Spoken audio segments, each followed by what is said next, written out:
Cain killed Abel, fled, and founded a city. But his wife was his own sister. Where did this story come from?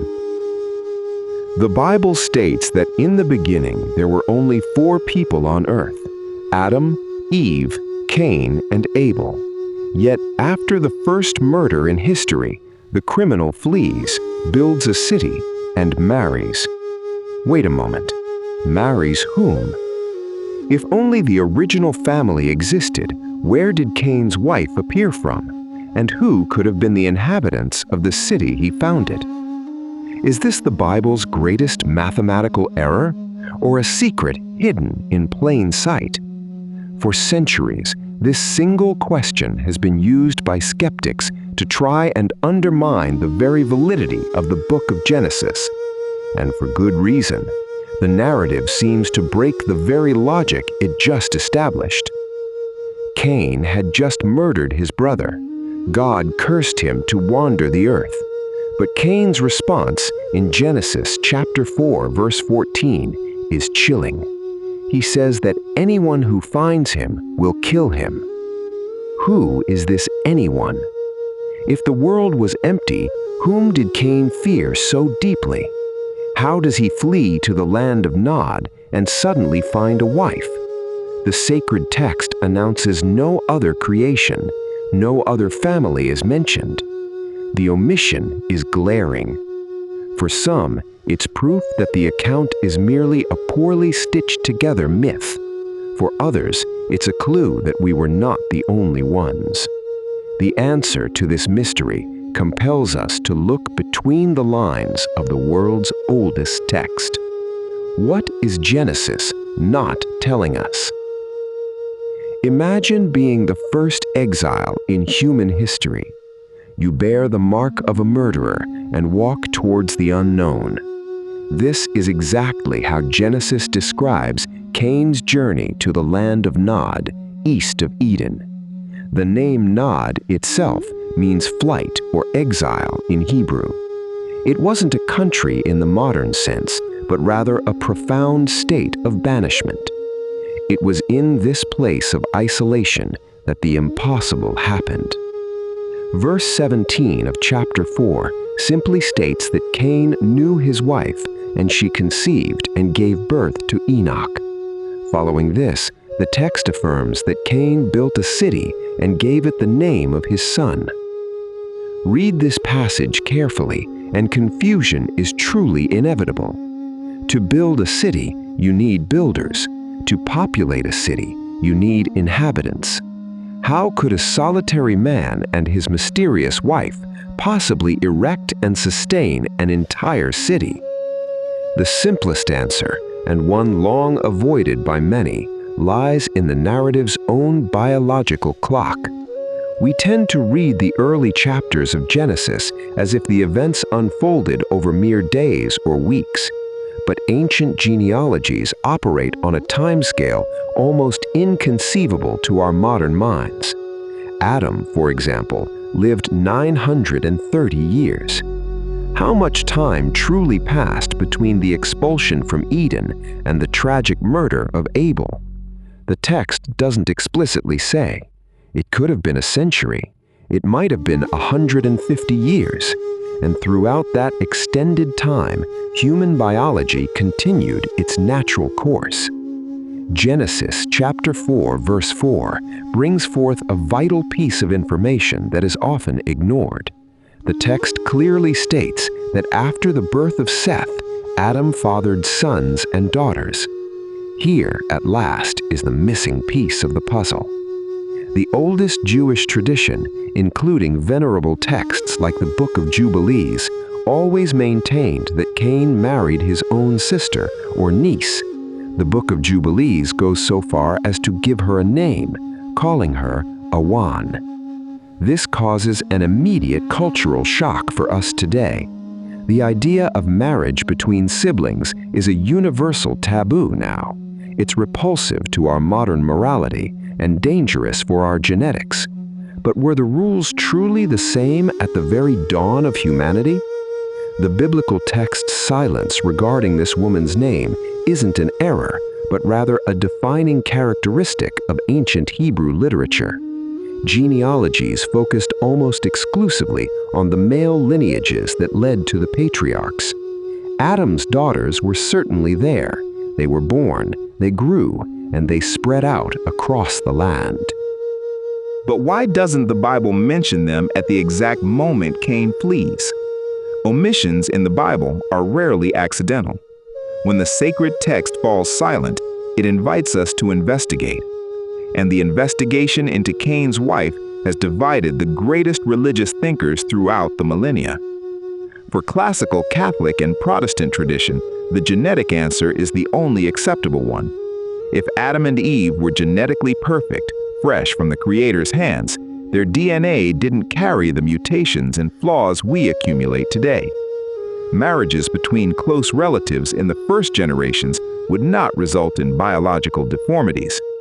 The law against incest would only be given by God to Moses in Leviticus chapter 18. This happened thousands of years after Cain. But not everyone agrees with this explanation. For some scholars, the idea of Cain marrying his sister doesn't resolve the problem of the fear he felt.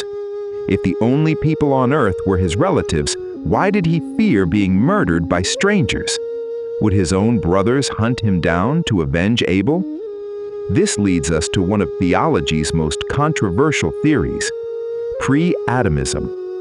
This theory suggests that Adam and Eve were not the first biological humans on earth.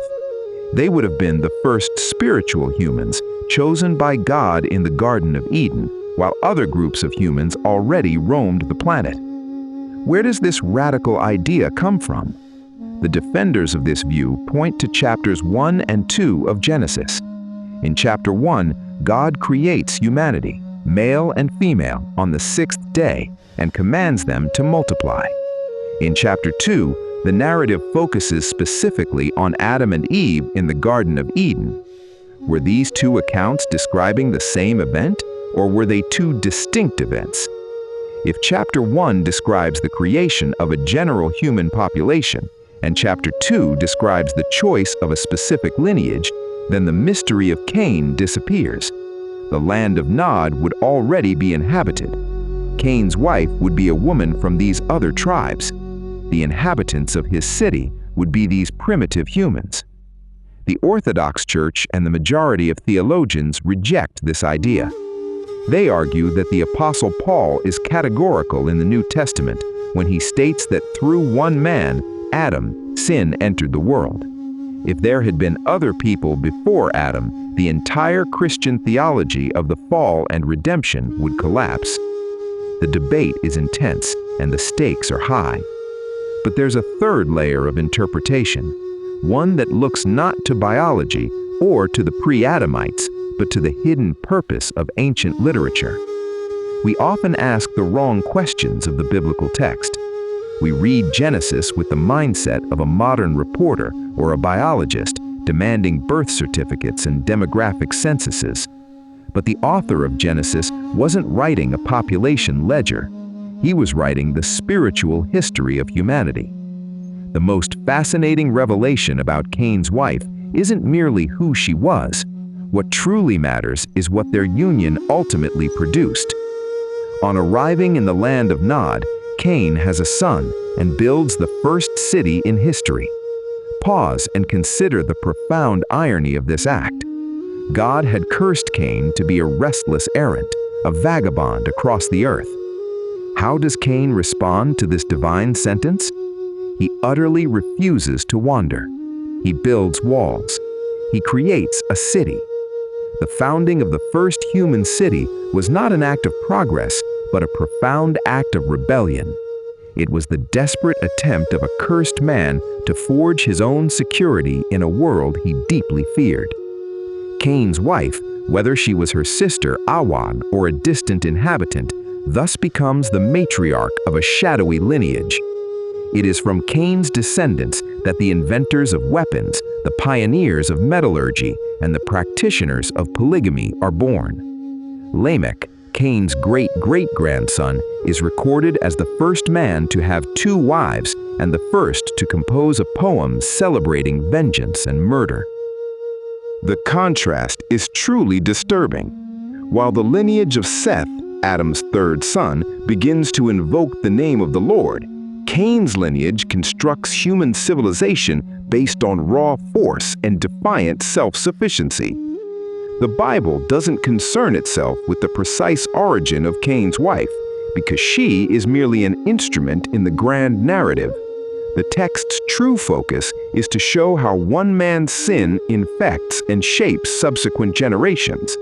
The city they built together was the very cradle of human pride. The biological mystery, therefore, loses its urgent force before the immense moral weight of the story.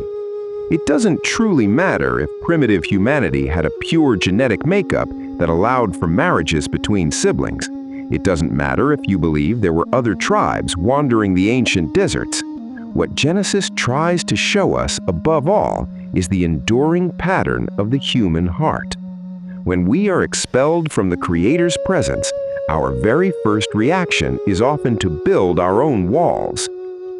The identity of Cain's wife will continue to be one of the great unresolved enigmas of antiquity.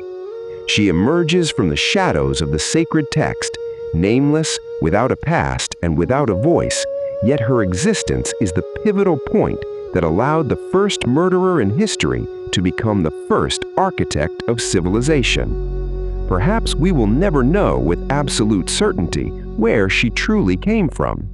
But the question itself reveals something profound about us. It shows our unending need to fill in the gaps, to rationalize the mystery, and to find mathematical logic where the ancient text intends to impart a spiritual lesson. Cain's wife reminds us that the Bible doesn't tell us everything we want to know. It tells us only what we need to know. And what we need to know is that even in the deepest exile, humanity found a way to survive, to multiply, and, tragically, to continue to stumble. The walls of Enoch fell millennia ago, but the legacy of Cain and his unknown wife still lives on in the cities we build today. In our next episode, we will investigate Melchizedek, the king-priest without origin, a man who emerges from nowhere in the pages of Genesis, without father, without mother, and without genealogy, carrying one of the greatest secrets of the ancient world.